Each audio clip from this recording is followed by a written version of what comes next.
Alright guys, Matt here, presenting SidmanCh Chapter 11, Neurosis and Mental Health. We have a very thick chapter this week, so I will have to try to fit this in 10 minutes. So here we go. He starts off by talking about how we protect ourselves against what we subjectively perceive to be coercive. Unfortunately for some, defense mechanisms are developed as things are paired with coercive feelings in an atypical manner, often through traumatic events, which can result in aberrant behavior, escalating to mental health diagnoses as it impacts daily functioning across settings.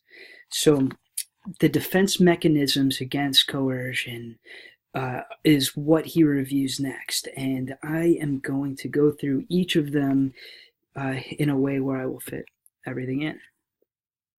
He introduces this section about talking about how we treat different diagnoses. He says that it's important to look into behavior history to rule out shocks that have developed over time, because merely treating symptoms through medication management are not appropriate, in my opinion anyway. Basically, if anxiety is evoked in very specific situations, treating anxiety alone through some kind of SSRI or other anti-anxiety medication in one way, shape, or form is not going to help how the individual is going to feel in that specific situation. So first up, he talks about phobias, and a phobia is basically a summary of observations of behaviors that have taken place consistently over time.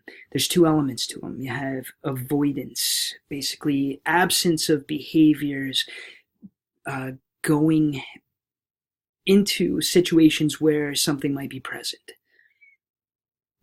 For phobias, I'm just going to use the problem behavior of avoiding public places and crowds. So somebody who has a phobia of these situations would avoid going anywhere where the where they'd have to be in crowds. They'd avoid ballparks. They'd avoid parks in general, concerts, anything where they would be stuck in a large group of people. There'd also be excessive behaviors to ensure the avoidance. So somebody who's struggling from being in crowds would stick to like ordering online instead of going into public places. Instead of going to the grocery shop, the grocery store, they're ordering for their stuff to be delivered so that they don't have to be around those groups of people. They'll go out of their way. They'll adjust their ability to function to avoid the feelings that are associated with being in that specific situation. According to what I was reading, according to Sidman, there is a history of punishment associated with these scenarios. For Freud, he brings into the picture there, Freud always feels that there's something to do with sex, of course. So somebody who does not want to go into a large crowd has something sexual they're repressing. But this is now looked at in a much different light, thank goodness, because people don't need to be talking about sex all the time. They use systematic desensitization by flooding techniques. Somebody who doesn't want to be in the crowd, you start them off where they are at a distance where flight is not going to take place, and they move closer and closer to the crowd over time as they become increasingly comfortable in that situation until they're actually in the crowd and immersed into that situation. Reaction formation. We grow up with morals and values, and acting against them is cognitively dissonant, though our emotions entice us to do so anyway. We compensate as a result. If we break our parents' rules, we are extra affectionate. And it brings you back to that question, why are you being so nice? What did you do? Can limit your options as well, though. So basically, in order to avoid punishment, we will follow those rules to a T. However, if we can't help ourselves and we break it anyway, we will compensate by being overly affectionate and whatnot towards the people that would be initiating the punishment. Next, Sidman talks about sublimation. These are our replacement behaviors. Instead of enacting upon what is supposed to be taboo, we find an outlet that is more positive and acceptable. We find a behavior that, in theory, will produce the same contingencies as the behavior that we're not supposed to display. So instead of acting out violently in a given situation, you'll go and hit the heavy bag. You'll go work out. You will engage in bettering yourself in some way instead of displaying the problematic behaviors. Next up is projection, also known as Politics 101 in my opinion.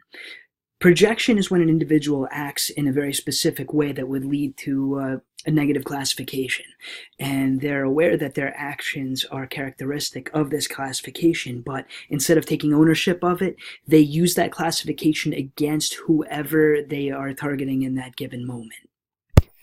For example, politically speaking, you have one side of the aisle yelling about various phobias, yells racism and claims fascism, while exiling people based on appearance and insulting and wishing harm to those who disagree with them in any way, shape, or form. So basically, they are yelling about negative classifications that they want to attribute to the other side while showing all the characteristics of that problem classification. All right, so displacement. Displacement is when an individual understands what they're doing is wrong and that they shouldn't engage in the act, but act upon the impulse and do it anyway, but they direct their actions towards someone or something that won't punish you. So basically, a person that goes through a lot during the day goes home and kicks their dog. They know that it would be frowned upon to be violent in public, but when they go home, they take out their aggression on the animal, unfortunately. Regression is the presentation of behaviors attributed to a less advanced individual with the aim of receiving reinforcement from the behavior display in both positive and negative ways. So they will act, my nephew will act like his baby sister to get the same attention she's given in a given moment, even though she's 1.5 and he's 4. Or a teenager will act out and pretend that they're not ready to work just so they don't have to work. Obsessions and compulsions. It's an extreme way to avoid coercion. You continue to act to remain safe. Think back to chapter 6, the avoidance chapter once again. Avoidance can have unintended consequences. The rat that's in the experimental chamber knows that they can avoid a prolonged shock if they can hit this switch on time in order to teach them how to escape. So instead of going about their normal rat business, they stay right next to that switch just in case that they're going to get shocked. They could turn it off right away. So their functioning is impaired. They're not trying to investigate their environment. They might not even go look for food or water because they want to avoid shock. So they stay right by that switch just in case. However, like most things, compulsions can be adaptive if they're used in moderation. For example, for me, whenever I leave the house, I make sure that my keys are in one pocket, my wallet's in the back pocket, and my Metro cards are in the other pocket so that I will not run into any problems while out in the community over the course of the day and when I get to finally return home. The next defense mechanism he talks about is conversion disorder. This is actual physical ailments developed as a result of specific situations. So our physical ailments come out as a defense mechanism to avoid coercion. I might have a conversion disorder because I didn't have my first seizure until I was avoiding a coercive situation, which was a fight when I was 18. I dropped and had my first seizure, and I've been struggling with them ever since. So there's your example right there of the conversion disorder. So basically, it looks like I have epilepsy, but they really don't know, and it's only around when I'm stressed out or in challenging situations like that. When it doesn't come out through physical ailments, it could come out through behavioral ailments.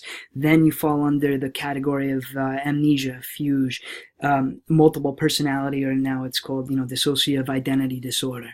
It's similar to conversion disorder, as I was saying, because we develop something in reaction to coercion. That something is behavioral in this case instead of somatic. Total amnesia, most behavior remains while most details about one's life are basically gone. Academic, language, adaptive behavior skills remain. Traumatic brain injury has to be ruled out for this, and if yes, avoidance may be the result, may be the target of why one has the amnesia. Defensive loss or a fuse state. Think Tyler Durden in Fight Club. Tyler would go from one place to another and not remember anything in between. He'd form new social relationships.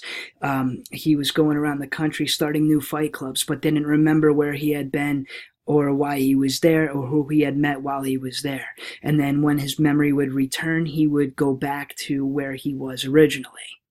In simple amnesia, your life is divided into time zones, is what he said in the book. There is environmental control, possibly under control of differential reinforcement and or stimulus delta. Your personality and your behavioral presentation change depending on the scenery. Once another movie reference for you. Think of The Departed. Think of Leonardo DiCaprio's character when his parents were separated. During the week, he was in the suburbs acting one way, and then on the weekends, he'd go down to the Southie Project, drop his R's, and basically act like one of the individuals from that area. The last type of amnesia that was discussed is dissociative identity disorder. In this case, there's no trigger for the personality changes. Basically, the individual changes at any point in time, and it's the old way of thinking. It was believed that personalities are an external manifestation of internal beings, and it was also stated that these behavior changes and these personality displays may be reinforced by the attention garnered from the acts themselves. So after that, what is abnormal? What is normal? It's a loaded and subjective question. In my opinion, it comes down to functioning. How does the individual function across environments? Do their behaviors impact the functioning of others? Are the problem behaviors the individual displays, are they socially relevant?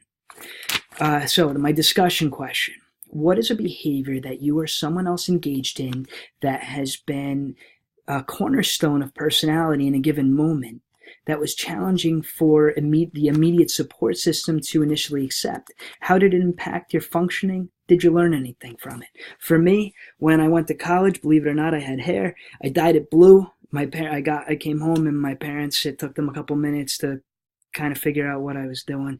At the same time, as a teenager, I started listening to music that my parents didn't really care for, and they realized eventually that it wasn't going away and it wasn't a phase. And to this day, I still listen to the same bands. And what did I learn from it is I had to cut all of my hair when I came back home and it was blue and I wanted to work. You can't make money if you're trying to work at a family resort and your hair's blue, especially back in like 2000. Yeah, actually the year 2000.